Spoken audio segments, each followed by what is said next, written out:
안녕하세요. 최영만입니다. 오늘은 제가 진료실에서 환자들에게도 잘 안 하던 이야기를 하나 하려고 합니다. 저도 60대 들어서 가장 당황스러웠던 게 뭔지 아시나요? 바로 새벽에 화장실 가려고 눈이 떠지는 거였습니다. 나도 이제 늙었구나 싶어 자괴감까지 들더라고요. 혹시 여러분들도 오늘 새벽엔 어떠셨나요? 화장실 가려고 눈이 번쩍 떠지던가요? 아이고, 또 화장실이네 하면서 무거운 몸 일으켜서 다녀오셨죠? 그거 다녀오면 잠이 싹 달아나서 천장 보면서 날 밝을 때까지 뒤척이고 이거 겪어본 사람만 아는 고통이거든요. 근데 여러분, 이게 그냥 늙어서 방광이 약해진 거다. 이건 단순히 나이 탓이 아닙니다. 밤에 2번 이상 화장실 가는 것. 이건 여러분의 신장이 보내는 마지막 구조 신호입니다. 서울대병원 심혈관 센터가 무려 15년간 수만 명을 추적 연구한 데이터인데요. 밤에 화장실 때문에 2번 이상 깨는 분들 심근경색 위험이 1.8배나 높았습니다. 뇌졸중 위험은 무려 2배가 넘어요. 아니 교수님, 오줌 마려운 게 심장이랑 무슨 상관이에요? 이렇게 물으실 수 있죠. 상관이 아주 깊습니다. 우리 심장이랑 뇌는 밤에 쉬어야 하는데 여러분 신장이 밤새 일을 시키니까 엔진이 과부하 걸려서 터지기 일보 직전인 거죠. 근데 더 충격적인 게 뭔지 아세요? 이 문제의 원인이 여러분이 잠들기 전에 무심코 하는 습관 하나 때문이라는 겁니다. 그동안 몸에 좋다고 챙겨 드셨던 거 혹은 습관적으로 했던 그 행동 하나가 여러분의 밤잠을 다 갉아먹고 있었던 거예요. 오늘 제가 이 강의실에서 그 습관이 뭔지 아주 낱낱이 파헤쳐 드리고 돈 한 푼 안 들이고 부엌 찬장에 있는 딱 한 스푼으로 오늘 밤부터 바로 화장실 횟수 줄이는 비결 그거 전부 다 공개해 드릴 겁니다. 실제로 제 환자분 중에 한 분은 밤에 4번씩 깨서 화장실 가던 분인데 이 방법 딱 2주 하시고 나서 지금은 한 번도 안 깨고 푹 주무십니다. 아침에 일어났을 때 개운함이 다르다면서 제 손을 잡고 우시더라고요. 여러분도 오늘 이 영상 끝까지 보시면 내일 아침 얼굴 붓기 싹 빠진 채로 아주 가벼운 아침 맞이하실 수 있을 겁니다. 자, 본격적으로 들어가기 전에 우리 출석 체크 한번 해볼까요? 지금 이 영상 어디서 보고 계세요? 침대에 누워 계신가요? 아니면 소파? 그리고 어제 새벽엔 몇 번이나 깨셨는지 댓글로 지역이랑 숫자만 딱 남겨주세요. 수원 사는데 2번 깼어요. 이런 식으로요. 여러분이 남겨주시는 그 댓글 하나하나가 제가 이 강의를 더 열심히 준비하게 만드는 아주 큰 힘이 됩니다. 아, 그리고 아직 좋아요 안 누르신 분들, 이게 공짜로 보는 최고의 건강보험인 거 아시죠? 지금 바로 한 번씩 꾹 눌러주세요. 자, 그럼 이제부터 여러분의 신장을 살리고 밤새 골 떨어지게 만드는 그 놀라운 비밀, 지금 바로 시작해 보겠습니다.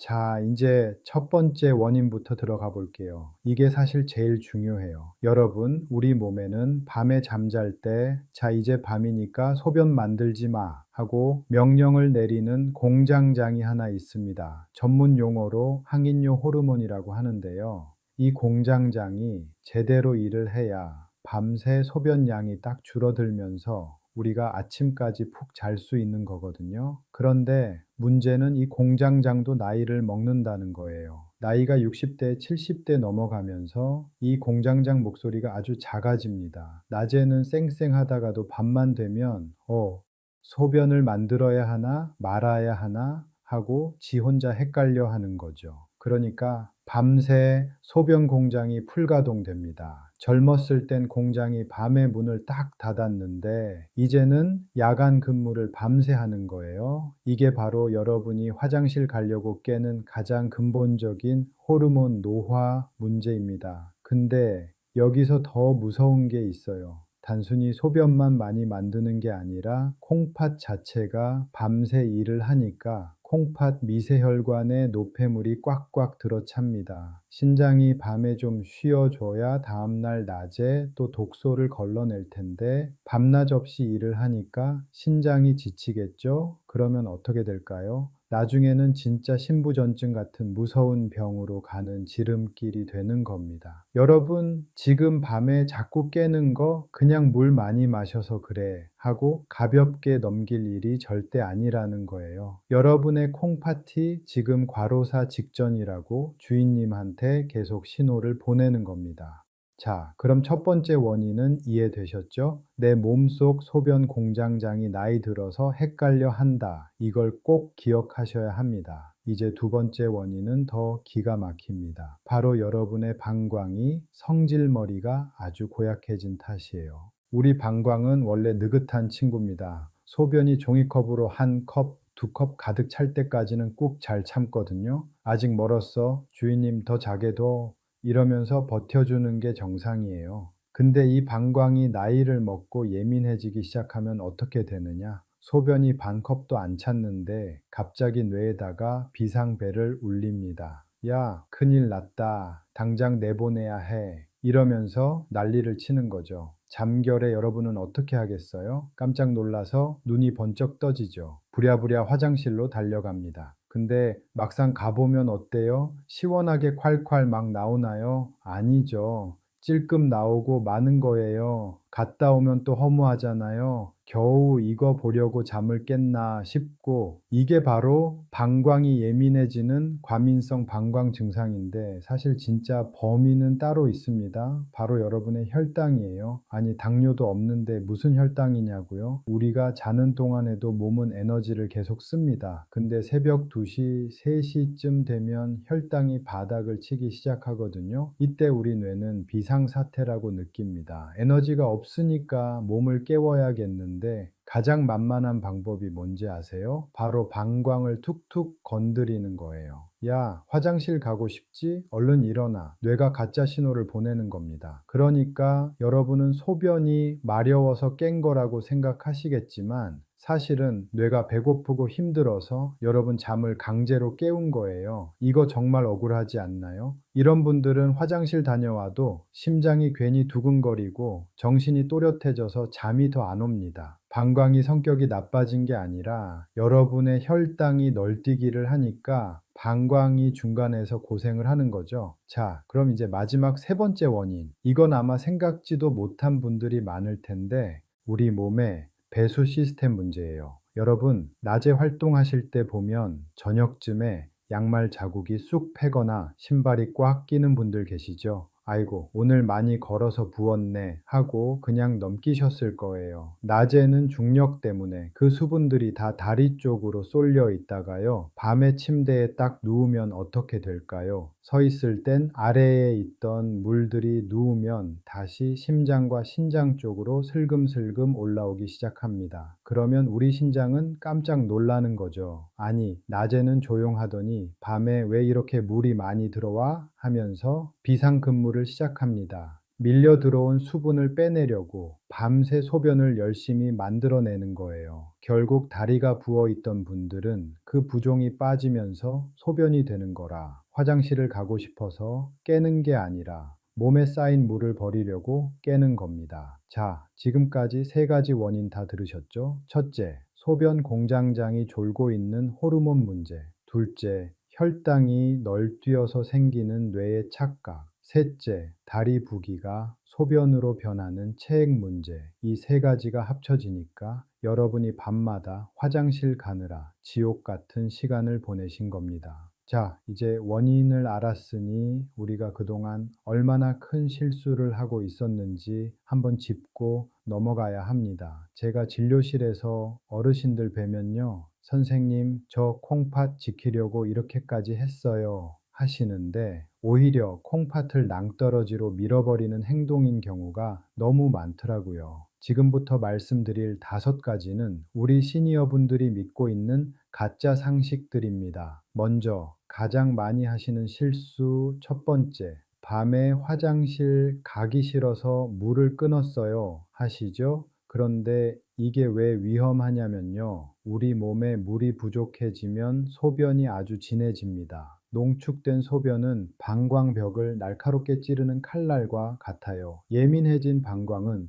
이 독한 소변 당장 내보내 하고 뇌에 비상을 걸고 결국 화장실을 더 자주 가게 만듭니다. 실제 제 환자였던 70대 김 어르신도 저녁에 물을 딱 끊으셨다가 야간뇨가 더 심해져서 오셨어요. 제가 식사 후 종이컵 한 컵 정도는 드시라고 처방했더니 오히려 밤이 훨씬 편안해지셨습니다. 물은 적당히 드셔야 합니다. 잠들기 2시간 전까지만 줄이시면 돼요. 다음으로는 오후에 커피 입에도 안 대시는 분들 계시죠? 커피 속 카페인이 인뇨 작용을 하는 건 맞습니다. 하지만 커피보다 더 무서운 놈이 숨어 있어요. 바로 저녁에 드시는 술 한 잔입니다. 잠이 안 와서 반주로 소주 한 잔 했어 하시는 분들, 이게 신장을 망가뜨리는 주범입니다. 본인은 안 취했어도 우리 공장장은 취해버려요. 그럼 어떻게 되겠어요?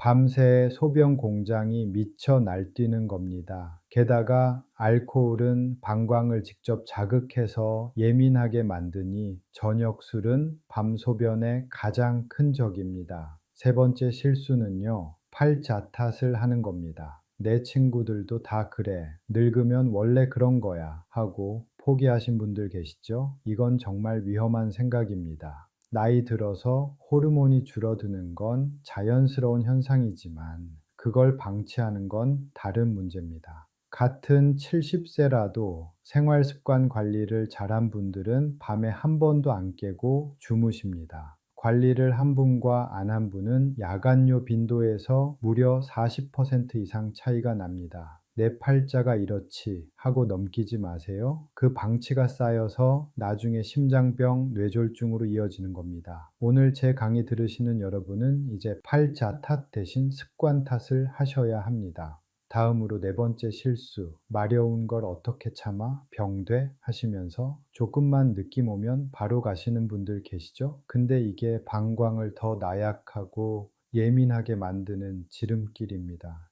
방광도 근육이고 훈련이 필요해요. 조금 찼다고 바로 비워버리면요, 방광은 나는 요만큼만 차도 비워야 하는구나 하고 기억합니다. 결국 방광 용적이 점점 줄어들어서 나중엔 참으려 해도 못 참는 상태가 돼요. 적당히 참는 연습, 방광 훈련이 필요합니다. 보통 3-4시간 간격이 적당해요. 마지막으로는 이 모든 걸 약으로 고치려는 분들, 약이 필요한 경우도 분명히 있지만 야간뇨의 60% 이상은 약 없이 생활 습관만으로 좋아집니다. 약은 증상을 누르는 거지 여러분의 고장난 신장 필터를 고쳐주지는 못해요. 오히려 수면제 같은 약을 함부로 드시면 뇌를 강제로 끄는 거라 낙상 위험만 커집니다. 제가 알려드리는 기적의 한 스푼과 저녁 습관 교정이 그 어떤 비싼 약보다 강력합니다. 약에 의존하기 전에 내 몸의 자연 치유력을 믿어보세요. 자, 여러분, 이 5가지 중에 본인이 어머, 내 이야기네 하시는 게 몇 개나 되시나요? 하나라도 있다면 오늘부터 당장 바꾸셔야 합니다. 그래야 제가 다음에 말씀드릴 기적의 한 스푼 효과를 제대로 보실 수 있거든요. 자, 이제 원인도 알았고 나쁜 습관도 버리기로 약속하셨죠? 그럼 이제 오늘 강의의 꽃, 이 지긋지긋한 야간뇨를 싹 잡고 찢어지는 신장을 다시 붙여주는 비결 말씀드려야겠죠? 그 황금 같은 정체는 바로 꿀입니다. 아니 교수님, 그 흔한 꿀 한 스푼이 어떻게 이 난리난 밤을 해결합니까? 의심 섞인 눈초리로 보실 텐데 지금부터 제가 아주 쉽게 무릎을 탁 치실 정도로 설명해 드릴게요. 꿀이 여러분 몸속에서 하는 일은 크게 3가지 기적이라고 보시면 됩니다. 첫 번째는 여러분의 뇌를 안심시키는 천연 안정제 역할을 합니다. 아까 제가 새벽에 혈당이 떨어지면 뇌가 배고파서 비상을 건다고 했죠. 꿀 속에 들어있는 천연 당분은 장작불처럼 밤새 은은하게 타오릅니다. 그래서 뇌가 잠결에 깜짝 놀라지 않게 에너지 충분하니까 푹 자도 돼 하고 부드럽게 다독여 주는 거예요. 뇌가 편안해지니까 방광에다가 가짜 신호를 보낼 이유가 사라지는 거죠. 두 번째는 여러분의 찢어진 신장 필터를 깨끗하게 닦아주는 수리공 역할입니다. 꿀 속에는 180가지가 넘는 효소와 항산화 성분이 가득 들어 있어요. 이 성분들이 혈관을 타고 콩팥으로 가서 미세한 필터에 낀 녹을 싹 닦아줍니다. 신장이 깨끗해지니까 노폐물을 걸러내는 힘이 다시 좋아지겠죠? 몸에 쌓여 있던 부기가 싹 빠지면서 밤에 억지로 수분을 내보낼 필요가 없어지게 만드는 아주 기특한 녀석입니다. 마지막 세 번째는 우리 몸의 브레이크, 부교감 신경을 꽉 잡아줍니다. 나이가 들면 몸이 휴식 모드로 잘 안 바뀐다고 말씀드렸잖아요. 꿀에 들어있는 성분이 우리 몸에 이제 진짜 쉬어도 되는 밤이야 라고 확실한 신호를 전달해 줍니다. 심장 박동은 차분해지고 방광 근육은 부드럽게 이완되면서 억지로 소변을 쥐어짜지 않게 됩니다. 그러니까 눈이 번쩍 떠지는 게 아니라 아침까지 쭉 골아 떨어지게 되는 거예요. 자, 단순히 단 게 아니라 뇌와 신장, 신경계까지 다독여주는 완벽한 조율사라는 거 이제 아시겠죠? 하지만 아무리 좋은 꿀도 어떻게 먹느냐가 효과를 결정합니다. 잘못 먹으면 오히려 독이 될 수도 있거든요. 그럼 이제 오늘 강의의 마지막 하이라이트, 효과를 3배 높이는 구체적인 복용법과 절대 하면 안 되는 치명적 실수들까지 아주 자세히 짚어드릴게요. 가장 먼저 확인하셔야 할 건 이게 진짜 벌이 꽃에서 가져온 천연 꿀인지 아니면 사람이 설탕을 먹여 만든 사양 벌꿀인지입니다. 마트에 가면 싸게 파는 대용량 꿀들 있죠? 그건 대부분 사양 벌꿀일 확률이 높아요. 물론 사양 벌꿀도 법적으로는 꿀이지만 우리가 원하는 그 신장 청소 성분, 항산화 물질은 거의 들어있지 않습니다. 그냥 설탕물을 드시는 거나 다름없어요. 그러니까 조금 비싸더라도 반드시 천연 벌꿀을 선택하셔야 합니다. 제품 뒷면을 보시면 탄소동 유연 소비라는 아주 어려운 말이 써 있을 거예요. 이 숫자가 마이너스 22.5보다 더 낮은 것, 예를 들어 마이너스 23, 24 이런 숫자가 써 있는 게 진짜 백이 천연 꿀이라는 증거입니다. 이거 하나만 잘 보셔도 가짜 꿀에 속을 일은 없으실 거예요. 꿀의 종류는 밤꿀, 아카시아 꿀, 자파꿀, 뭐 크게 상관은 없습니다. 다만 향이 너무 강한 게 싫으시다면 부드러운 아카시아 꿀이 좋고요.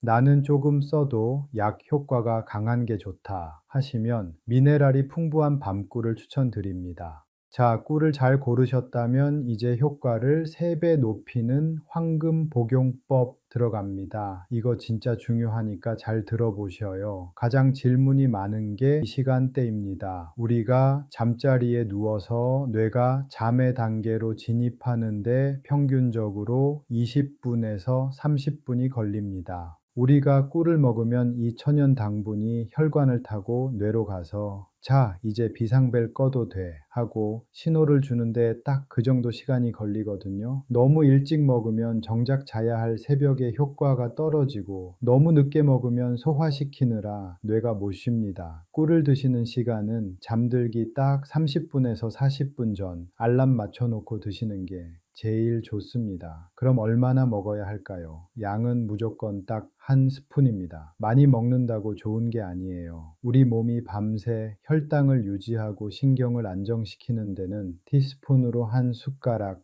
약 5mm면 충분합니다. 욕심내서 드시면 오히려 소화가 안 돼서 잠을 더 설칠 수 있다는 거 잊지 마세요. 꿀은 그냥 떠서 드시라고 했죠. 목맨데 물 한 잔 마시면 안 돼요? 하시는데 여기엔 2가지 과학적인 이유가 숨어 있어요. 첫째는 농도의 문제입니다. 꿀을 그냥 드시면 우리 혀 밑에 있는 혈관을 통해 뇌로 가는 직행열차를 타게 됩니다. 흡수가 훨씬 빨라요. 둘째는 당연히 소변 양 때문입니다. 꿀 먹으려고 물을 한 컵 다 마셔버리면 어떻게 되겠어요? 그 물 빼내느라 콩팥이 또 밤샘 근무를 시작합니다. 입안에서 침으로 꿀을 천천히 녹여 드시면 위장 자극도 없고 뇌에는 가장 빠르게 전달됩니다. 이게 의사들이 말하는 최고의 설화 흡수 원리예요. 그러니 결론은 뭐냐? 물 없이 그냥 드시는 게 제일 좋습니다. 교수님, 저는 당뇨가 있어서 꿀 먹기가 겁나는데요. 자, 당뇨 있는 분들은 당연히 걱정되시죠? 제 지난 강의 영상 댓글에도 보니까 생각보다 당뇨 환자분들이 꽤 많으시더라고요. 혈당 조절이 너무 안 되는 분들은 꿀 대신 아몬드 7개 드세요. 왜 하필 7개냐고요? 아몬드 7개에는 약 50mg의 마그네슘이 들어있어요. 이게 천연 근육 이완제 역할을 합니다. 방광의 예민한 근육을 부드럽게 풀어줘서 소변 참는 힘을 길러줘요. 게다가 아몬드의 착한 지방은 밤새 혈당을 아주 일정하게 유지해 줍니다. 당뇨가 있다면 꿀 욕심 내지 마시고 자기 전 아몬드 7알을 꼭꼭 씹어 드세요. 그리고 아마 이 강의를 보시는 분들 중에는 이미 신장 수치가 안 좋은 분들도 계실 거예요. 이런 분들은 정말 주의하셔야 합니다. 신장이 이미 많이 지친 분들은 꿀의 칼륨 성분조차 부담이 될 수 있거든요. 이런 분들은 양을 더 줄이셔야 합니다. 일반인들이 티스푼으로 드신다면 여러분은 그 절반만 드세요. 그리고 꿀 고르실 때 제가 아까 강조한 거 있죠? 사양벌꿀은 절대 안 됩니다. 첨가물이 들어간 꿀은 신장 필터를 더 막히게 해요. 반드시 탄소동 유원 소비가 확인된 천연 꿀을 고르시고 드신 다음 날 아침에 몸이 붓는지 꼭 체크하세요. 만약 더 붓는다면 양을 조절해야 한다는 신호입니다. 여기서 절대 하면 안 되는 실수, 꿀을 뜨거운 물에 팔팔 끓여 드시지 마세요.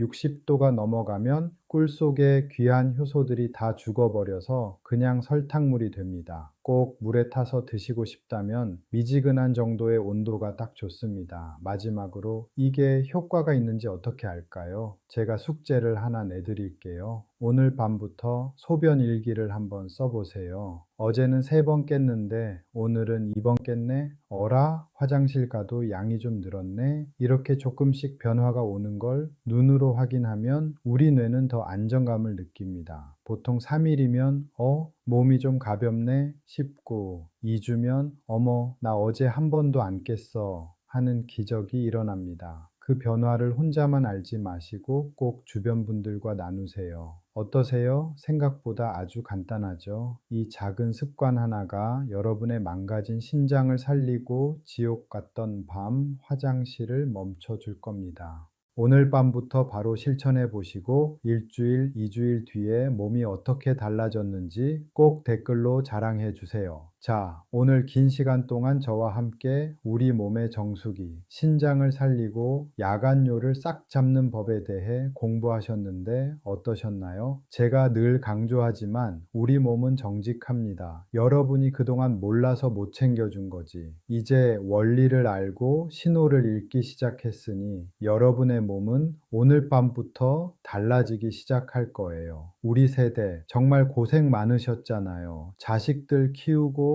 먹고 사느라 내 몸 찢어지고 망가지는 줄도 모르고 앞만 보고 달려왔죠. 이제는 나 자신한테 좀 친절해지셔도 됩니다. 자기 전 그 꿀 한 스푼이 단순히 잠을 잘 오게 하는 게 아니라 그동안 고생한 내 몸아 이제 푹 쉬어라 하고 스스로에게 주는 가장 달콤한 선물이 될 거예요. 그렇게 밤새 신장이 쉬고 나면 내일 아침 여러분의 눈앞은 오늘보다 훨씬 맑아질 겁니다. 자, 오늘 배운 거 딱 2주만 실천해 보세요. 그리고 몸이 가벼워지면 혼자만 좋아하지 마시고 주변에 밤마다 화장실 들락거리는 친구분들께 이 영상 꼭 공유해 주시고요. 오늘 제 강의가 마음에 드셨다면 구독과 좋아요로 저를 응원해 주세요. 여러분의 그 응원 한 번이 제가 더 깊이 있는 연구 자료를 찾고 더 좋은 영상을 만드는 원동력이 됩니다. 댓글창에 오늘 밤부터 한 스푼 시작합니다 하고 다짐 한 줄씩만 남겨주셔도 좋고요. 제가 하나하나 다 읽어보고 여러분 건강해지시라고 진심으로 응원하겠습니다. 자, 오늘 강의는 여기서 마치겠습니다. 오늘 밤은 부디 화장실 걱정 없이 꿈도 안 꾸고 푹 주무시길 바랍니다. 지금까지 최영만이었습니다. 감사합니다.